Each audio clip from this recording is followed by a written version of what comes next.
नमस्कार, हिमाचल अभी.com से मैं दिव्या। पेश है आज के मुख्य समाचार। हिमाचल बीजेपी के पूर्व अध्यक्ष बिंदल के खिलाफ 22 साल पुराना अवैध भर्ती मामला सुप्रीम कोर्ट में खुला, सरकार को नोटिस।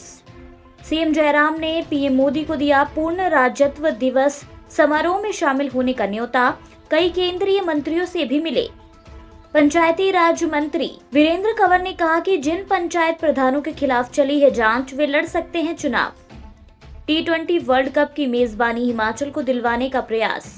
हिमाचल में आज अब तक कोरोना के 219 मामले, 543 हुए ठीक, एक्टिव केस 5812। कुलदीप राठौर बोले, वीरभद्र सिंह के राजनीतिक कद का सीएम जयराम कभी मुकाबला नहीं कर सकते। हिमाचल में 10,000 सरकारी स्कूलों में होंगे वोकेशनल विशेषज्ञ, रोजगार देने पर फोकस। नगर निकाय चुनाव, छड़ी से ईवीएम का बटन दबाकर वोट डालेंगे home quarantine voter.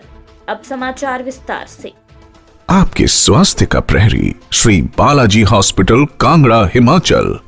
Himachal BJP के पूर्व अध्यक्ष डॉक्टर राजीव बिंदल की मुश्किलें एक बार फिर से बढ़ गई हैं। सिरमौर जिले के नाहन के एक समाज सेवी अनिल शर्मा ने सुप्रीम कोर्ट में डॉक्टर राजीव बिंदल के खिलाफ याचिका दाखिल की है। सोलन कोर्ट से मामला रद्द होने के बाद सुप्रीम कोर्ट में इस संबंध में याचिका दाखिल की गई थी, जिस पर वीडियो कॉन्फ्रेंसिंग के जरिए सुनवाई हुई और सरकार को नोटिस जारी किया गया। सुप्रीम कोर्ट ने राज्य सरकार समेत 35 लोगों को नोटिस जारी किया और 4 हफ्ते में जवाब मांगा है। मामला करीब 22 साल पुराना है। जब डॉक्टर बिंदल सोलन नगर परिषद के अध्यक्ष थे, उस दौरान 1999 में उन पर और नगर परिषद के अधिकारियों पर भर्तियों में धांधली के आरोप लगे थे। इस बीच 2006 में तत्कालीन कांग्रेस सरकार ने डॉक्टर बिंदल के खिलाफ केस दर्ज करवा दिया। साल 2013 में कांग्रेस सरकार ने अभियोजन चलाने की भी मंजूरी दे दी। हिमाचल प्रदेश के सीएम जयराम ठाकुर ने शुक्रवार को नई दिल्ली में पीएम नरेंद्र मोदी से भेंट की और उन्हें वर्चुअल माध्यम से प्रदेश के पूर्ण राज्यत्व स्वर्ण जयंती समारोह में शामिल होने के लिए आमंत्रित किया। साथ ही पीएम को शिमला जिले में 1796 करोड़ से निर्मित 111 मेगावाट की सावड़ा कुड्डू परियोजना का लोकार्पण करने के लिए आमंत्रित किया।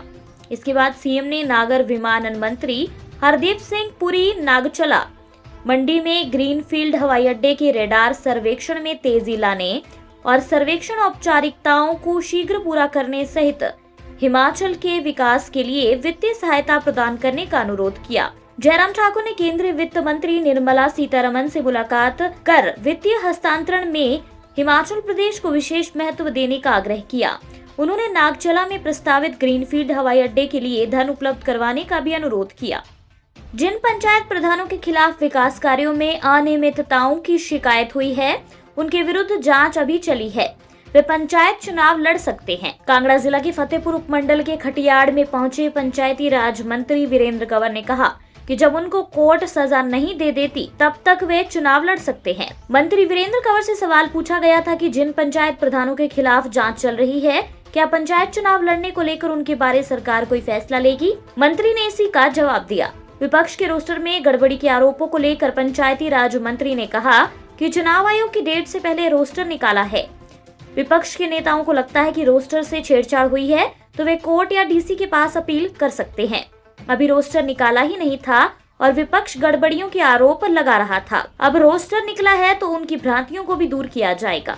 भारतीय क्रिकेट कंट्रोल बोर्ड के कोषाध्यक्ष अरुण धूमल ने कहा कि अगले साल देश को T20 वर्ल्ड कप की मेजबानी मिली है। इसके लिए आईसीसी अंतर्राष्ट्रीय क्रिकेट काउंसिल ने बीसीसीआई को भारत में 7 एवेन्यू चिन्हित करने के लिए कहा। कोविड-19 के चलते उनका प्रयास रहेगा कि 7 की बजाय 4 ही वेन्यू देश में दिए जाएंगे, ताकि टीमों को ज्यादा से ज्यादा ट्रेवल ना करना पड़े। अरुण धूमल ने धर्मशाला में पत्रकारों से बातचीत के दौरान कहा, उनका प्रयास रहेगा कि धर्मशाला भी T20 वर्ल्ड कप की मेजबानी करे। इसके लिए अपनी तरफ से पूरा जोर लगाएंगे। धर्मशाला में मैच होने से न केवल हिमाचल प्रदेश क्रिकेट एसोसिएशन बल्कि यहाँ के पर्यटन उद्योग को भी मजबूती मिलेगी। लंबे समय से कोई आयोजन नहीं हो सका है। कोविड के कारण क्रिकेट मैच नहीं हो सके। केंद्र राज्य वित्त मंत्री अनुराग ठाकुर ने केंद्रीय मंत्री बनने के बाद HPCA की पहली AGM में भाग लिया। अन्य समाचार ब्रेक के बाद।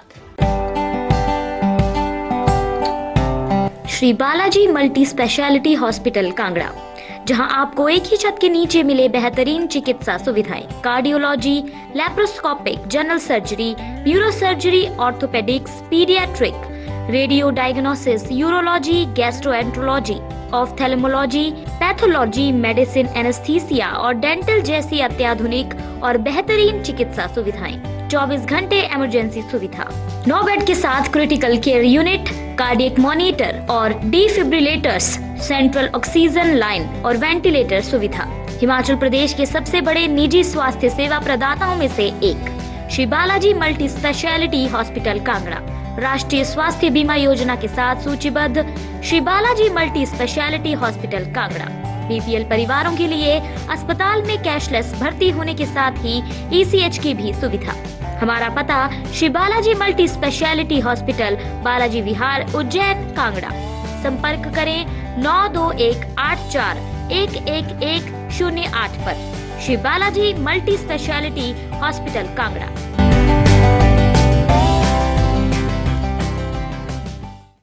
हिमाचल में आज अब तक कोरोना के 219 मामले आए हैं, वहीं 543 ठीक हुए हैं। आज अब तक 3 लोगों की जान गई है। कांगड़ा में 2 व मंडी में 1 की मौत हुई है। कांगड़ा जिला में कोहाला तहसील नादौन हमीरपुर के 76 वर्षीय व्यक्ति ने दम तोड़ा है। व्यक्ति को 16 दिसंबर को मेडिकल कॉलेज टांडा में भर्ती करवाया गया था। खनियारा धर्मशाला के 75 साल के बुजुर्ग ने भी दम तोड़ा है। व्यक्ति को मेडिकल कॉलेज टांडा में भर्ती किया गया था। प्रदेश में कुल आंकड़ा 51,362 पहुंच गया है।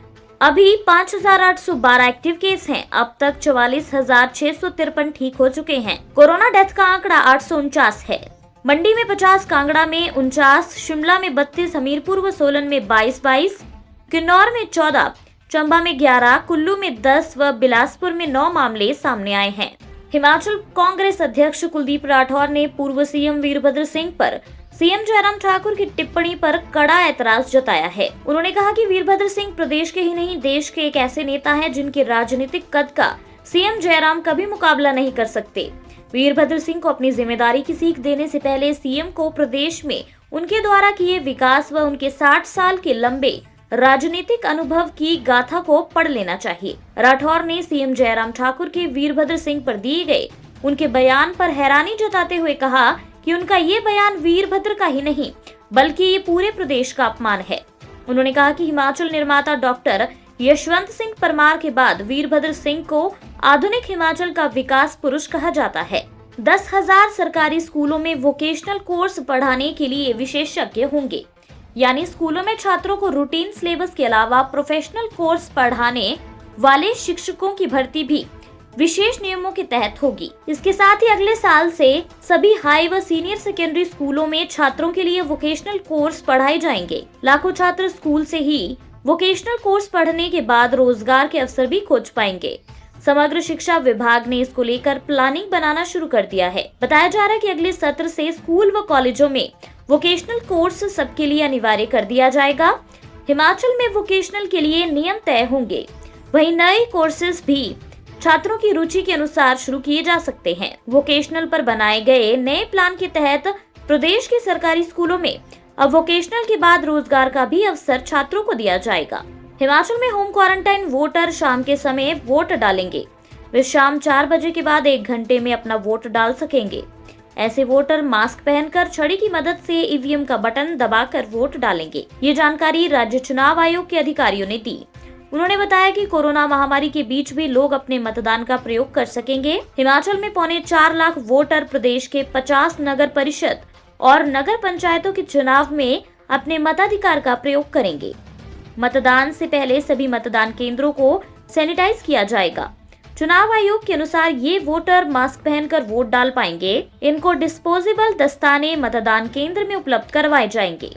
ऐसे वोटरों को छड़ी की मदद से इलेक्ट्रॉनिक वोटिंग मशीन का बटन दबाना होगा। ऐसे वोटरों को मतदान केंद्र के भीतर पीपीई किट पहने स्वास्थ्य कर्मी ईवीएम तक ले जाएंगे। इस दौरान मतदान केंद्र में सिर्फ चुनाव ड्यूटी का एक अधिकारी तैनात रहेगा और अन्यों को बाहर कर दिया जाएगा। इसी के साथ आज के समाचार यही समाप्त होते हैं।